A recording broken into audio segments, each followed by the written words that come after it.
मित्रहो, इंग्लंडमध्ये इंग्लंडच्या क्रिकेट संघाचा कर्णधार आणि फुटबॉल संघाचा कर्णधार यांना एक अनन्यसाधारण महत्त्व आहे। तितकाच आदर आणि तितकाच सन्मान त्यांना समाजात वागताना मिळत असतो। जवळपास तशीच गोष्ट मुंबईच्या बाबतीत मुंबईचे पोलीस आयुक्त आणि मुंबईचे महापालिका आयुक्त यांना आहे। मुंबई एक आंतरराष्ट्रीय दर्जाचं शहर आहे वगैरे हे सगळं आपल्याला माहिती आहे, पण गेल्या काही काळामध्ये मुंबईचा मराठी चेहरा हा झपाट्याने पुसून टाकण्याच्या मागे काही मंडळी लागलेली आहेत। ती मंडळी मुंबईचा चेहरा कोणत्या भाषेचा करण्याचा प्रयत्न करतायत हे मी आपल्याला सांगण्याची गरज नाही, ते आपल्याला एव्हाना लक्षात आलेलं असेल। मुंबई महानगरपालिकेच्या आयुक्तपदी भूषण गगराणी यांच्यासारखा एक कसदार, दर्जेदार आणि ब्रँडेड सनदी अधिकारी आल्यामुळे जोडीला असलेले मुंबईचे पोलीस आयुक्त विवेक फणसळकर आणि भूषण गगराणी हे दोघेही मुंबईचा हरवत चाललेला मराठी चेहरा किंवा मराठीपण मुंबईला देतील अशी आपल्याला आशा बाळगायला हरकत नाहीये। आता हे भूषण गगराणी ज्यांनी आजपर्यंत कुठल्याही मुंबई काय किंवा कुठल्याही महानगरपालिकेत सेवा दिलेली नाही, त्यांना थेट मुंबईचे आयुक्त करण्याचा जो निर्णय आहे तो सरकारचा निर्णय का सरकारला घ्यावा लागला, तो विलंबाने का घेतला गेला आणि त्या निर्णयानंतर महाराष्ट्राच्या मुख्यमंत्र्यांसमोर काय अडचणी येणार आहेत हेच मी आपल्याला सांगणार आहे। नमस्कार मित्रहो, मी राजेश कोचरेकर आणि आपण पाहताय आपलं आवडतं न्यूज पोर्टल टाइम महाराष्ट्र।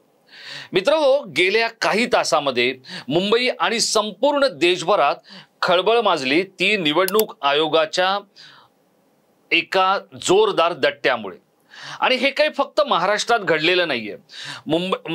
जो निवडणूक आयोगाने दट्ट्या दिलेला आहे तो देशभरातल्या 6-7 राज्यांना दिलेला आहे। म्हणजे मग उत्तर प्रदेश असेल, बिहार असेल, गुजरात असेल, त्याचप्रमाणे मिझोराम असेल, हिमाचल प्रदेश असेल आणि बिहार, अशा 6 राज्यांमधल्या गृह सचिवांना बदलण्याचे आदेश देण्यात आलेले आहेत।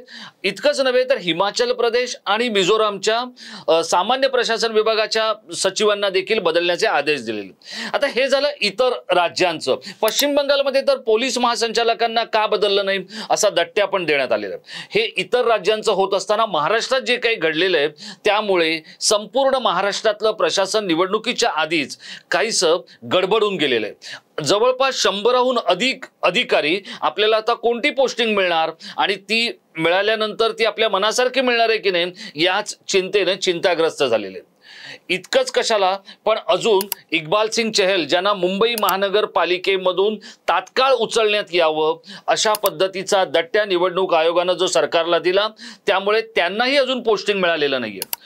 भूषण गगराणी हे महाराष्ट्राचे मुख्यमंत्री एकनाथ शिंदे यांच्या मुख्यमंत्री कार्यालयामध्ये अतिरिक्त प्रधान सचिव या पदावर कार्यरत होते।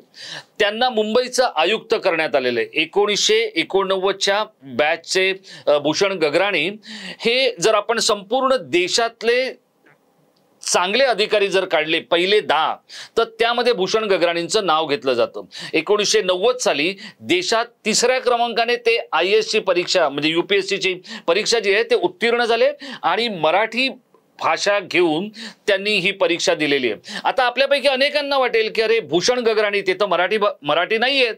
हो, हे खरंही आहे। भूषण गगराणी हे मराठी नसले तरी ते अस्सल रांगडी मराठमोळ्या मुलकातून म्हणजे कोल्हापुरातून येतात आणि कोल्हापुरातूनच त्यांनी आपलं शालेय शिक्षण पूर्ण केलं।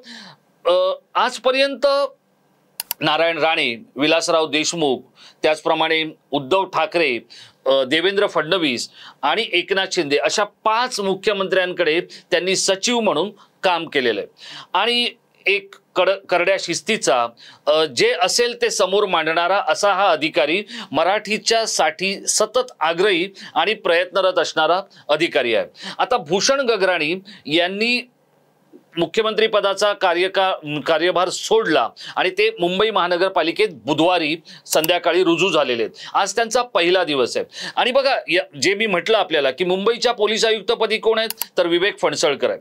हे अधिकारी देखील पोलीस प्रशासन सेवेतले जर आपण पहिले देशातले 10 अधिकारी काढले तर त्यामध्ये त्यांचं नाव घेतलं जातं। पहिल्यांदा असं होतंय की मुंबईच्या दोन महत्त्वाच्या जागांवर दर्जेदार अधिकारी बसलेले आहेत आणि ज्यांना सतत या शहराचा तोंडवळा मराठी असावा किंवा मराठी माणसाच्या साठी जे जे मराठीतून करता येईल ते करावं असं वाटणारे अधिकारी तिथे बसलेले आहेत. पण त्याच वेळेला तितकंच चांगलं प्रशासन, तितकंच चांगली सेवा ही शहरवासियांना आणि सर्वसामान्य नागरिकांना आपापल्या दलातून देता यावी असं वाटणारे हे अधिकारी आहेत. आता भूषण गगराणींची गंमत बघा. भूषण गगराणींनी मुख्यमंत्री एकनाथ शिंदे हे मुख्यमंत्री होण्याच्या आधी उद्धव ठाकरे यांच्याबरोबरही काम केलं होतं.